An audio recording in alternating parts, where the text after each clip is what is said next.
Next up is the install of the RacerX lower engine pitch mount equipped with the 60A bushing. I went with this bushing because I'm still rocking a stock clutch.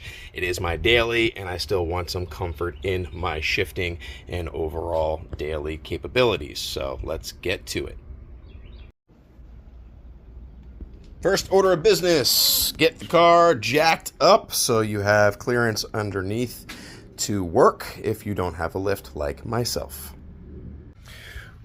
Once the car is safely jacked up and you're able to work underneath, you're going to go ahead and remove the engine undershield, which consists of 4 10mm bolts and 9 clips. Once your engine undershield is removed, go ahead and locate the lower engine pitch mount, which is this piece right here. Consists of 4 14mm bolts, a 22mm bolt, along with a subframe bolt, which is 24mm. What you're going to do is you're going to loosen this bolt, but don't remove, okay? Then you're going to remove these 4 14mm bolts. Then you're going to remove this bolt, and then you're going to remove the subframe bolt.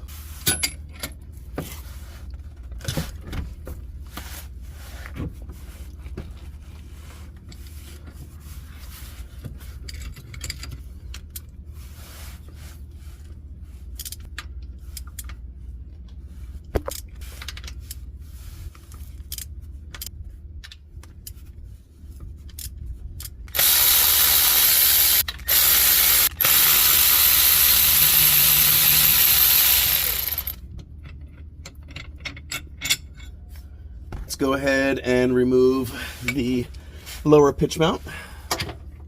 She's on there. We need a little persuasion. Let's grab the breaker bar.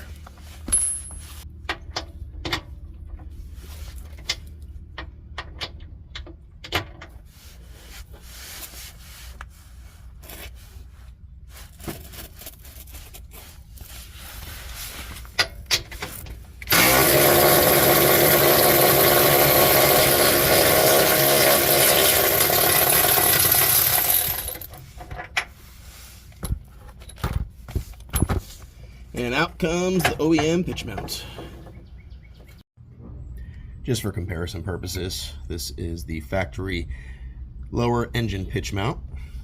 As you can see, like any other factory pitch mount, bushing's not entirely loose because, you know, it's still a pretty new car.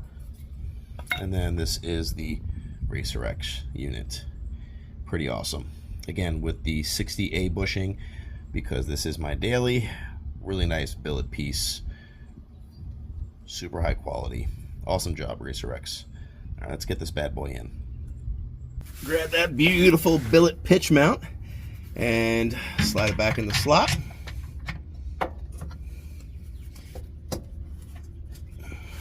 And what you're going to do is you're going to install the subframe bolt loosely. Do not tighten yet.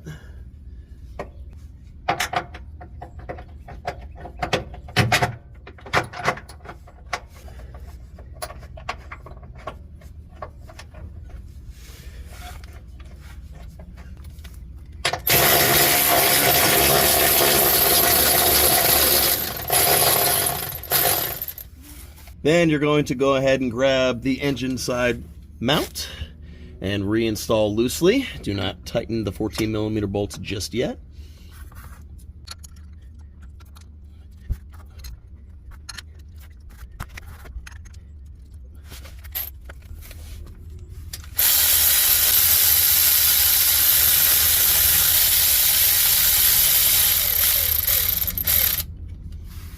Then reinstall the M16 bolt through the lower engine pitch mount and mount. Then grab the supplied 24mm nut and supplied washer and install on this side.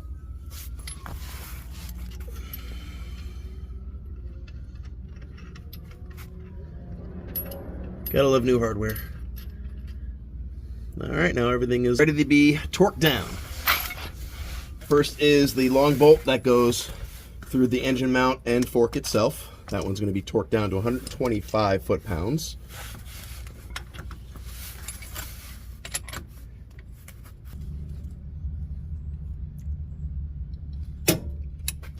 That's what we want.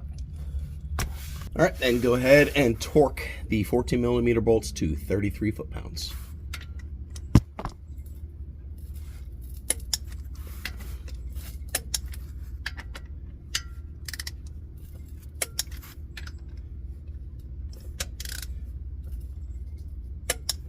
And lastly, 148 foot-pounds on the subframe bolt.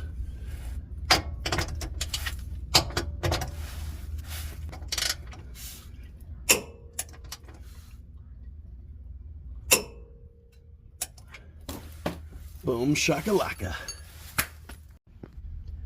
And that, my friends, is the install of the lower engine pitch mount by RacerX. I'm excited to feel the difference, especially in the shifting. Let's go ahead and get the undershield back on and go for a test drive. All right, so the new RacerX lower engine pitch mount is installed. Let's see how she feels. A little bit more NVH at idle, but apparently that goes away after about a week. Now, I installed the RacerX shifter linkage last week, and now that we have the pitch mount in, the overall shifting feel should be great.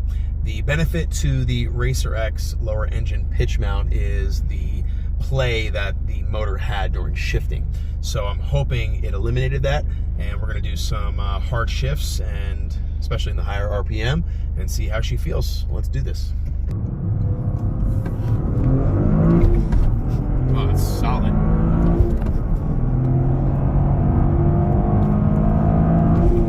Oh yeah, that feels good. Before there was play, you can feel the motor shifting between the shifts, especially when you're in the higher RPM. So I 100% recommend the upgrade of the lower engine pitch mount. I went with the 68 bushing because this is my daily driver, so I want to make sure that I still have a little bit of comfort. The NVH is minimal, so I am very pleased with both the shifter linkage and the RacerX lower engine pitch mount. So that's 2 upgrades of the 3-part series. And the last one will be the JXB Performance billet center carrier bearing support for the 2-piece drive shaft. So stay tuned, guys. This car is coming along very well.